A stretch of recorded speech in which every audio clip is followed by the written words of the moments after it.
ফিরে আসছেন নেইমার। সুখবর ব্রাজিলের জন্য, আগামী অক্টোবরে বিশ্বকাপ বাছাই পর্বে ব্রাজিলের ঐতিহ্যবাহী 10 নম্বর জার্সি পরে মাঠে নামবেন তিনি। তাই ব্রাজিল ভক্তরা এখন খুশি, কারণ ব্রাজিলের এই ঐতিহ্যবাহী জার্সিটি নেইমারের অনুপস্থিতিতে যে অসম্মানের শিকার হয়েছে, এখন তা আর হবে না। আগামী অক্টোবরে শক্তিশালী দল চিলির বিপক্ষে খেলবে ব্রাজিল। বিশ্বকাপ বাছাই পর্বে ব্রাজিলের অবস্থা এখন খুব ভালো নয়, আছে 6 নম্বরে। পৃথিবীর ইতিহাসে একমাত্র দল ব্রাজিল যারা সবগুলো বিশ্বকাপের আসরে খেলেছে। বাকি যত দল আছে, আর্জেন্টিনা, স্পেন, জার্মানি, যাদের কথাই বলুন না কেন, তারা সবাই একবার না একবার হলেও বাছাই পর্ব থেকে বাদ পড়ে মূল বিশ্বকাপ খেলার যোগ্যতা হারিয়েছিল। কিন্তু ব্রাজিলই একমাত্র দল যাদের কোনোদিন এমন কিছু দেখতে হয়নি। কিন্তু এবার শঙ্কা জেগেছে বিশ্বকাপ বাছাই পর্ব থেকে বাদ পড়ার। আর তাই এমন সময়ে দলের প্রাণভোমরা নেইমারের দলে ফেরার এমন ঘোষণা আশা জাগিয়েছে ব্রাজিল ভক্তদের মনে, কারণ নেইমার কি জিনিস সেটা সকলেই জানে। নেইমার এমন একজন খেলোয়াড় যিনি একাই পারেন একটা ম্যাচ জিতিয়ে নিয়ে আসতে।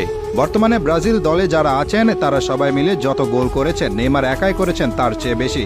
নেইমার 127 ম্যাচ খেলেছেন ব্রাজিলের হয়ে, সেখানে গোল করেছেন 79টি আর অ্যাসিস্ট করেছেন 59টি।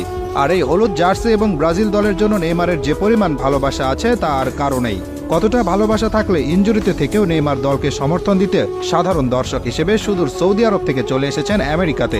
শুধু ব্রাজিল দলে কেন, সারা বিশ্বে এমন নজির খুব একটা দেখা যায় না।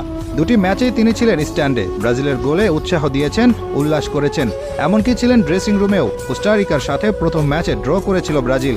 সেদিন গ্যালারি থেকে ব্রাজিল অধিনায়ক দানিলোকে ধ্বনি দিচ্ছিলেন দর্শকেরা। দানিলোও এগিয়ে গিয়েছিলেন তাদের জবাব দিতে, কিন্তু এগিয়ে আসলেন নেইমার, দানিলোকে বুঝালেন, বললেন এই মানুষগুলো ব্রাজিল দলকে ভালোবাসে, তারা এই দলের খারাপ সময়টাই মেনে নিতে পারছে না। বুঝিয়ে শুনিয়ে নেইমার দানিলোকে নিয়ে গেলেন ড্রেসিং রুমের দিকে, দায়িত্ব পালন করলেন বড় ভাইয়ের। নেইমারের তুলনায় বর্তমান সময়ের ভিনিসিয়াস জুনিয়র আর রদ্রিগো গোজ আসলে কিছুই না। তারা নিজ ক্লাবে যত বড় তারকায় হয়ে যান না কেন, জাতীয় দলের নেইমার যে পারফর্ম করতেন তার সাথে আর কোনো কিছুর কোনো তুলনা হয় না। বিশ্বকাপে কোয়ার্টার ফাইনালে যেদিন নেইমার খেলেছিলেন, সেদিন সবাই অবাক হয়ে দেখছিল নেইমার কি জিনিস। 2021 কোপা আমেরিকার ফাইনাল খেলেছিল ব্রাজিল আর্জেন্টিনা।